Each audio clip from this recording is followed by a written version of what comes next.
Thank God for good brakes.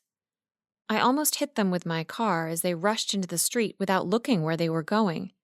I stepped on the brakes, and the car skidded sideways and finally came to a halt. Hard in my chest and panting in fear, I jumped out of the car. "What the heck are you doing?" The young mother and her young child in her arms both had terrified looks in their eyes. She tried to speak, but didn't make much sense. She was gasping between the words. There's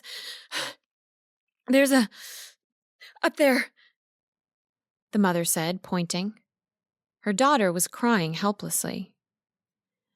Thinking someone had tried to hurt them, I turned to look up the closed-off street, but they were all alone except for something lying on the pavement. The mother whimpered slightly, then caught her breath and spoke. "There. Over there."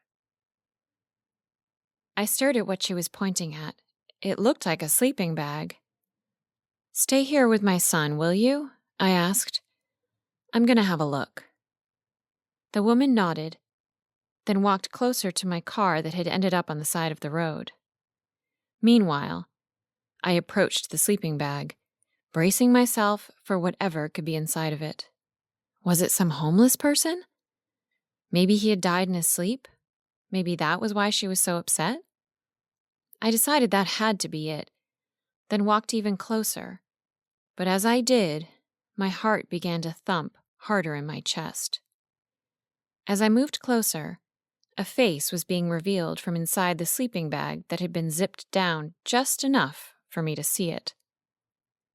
I clasped my mouth and gasped as the realization sank in.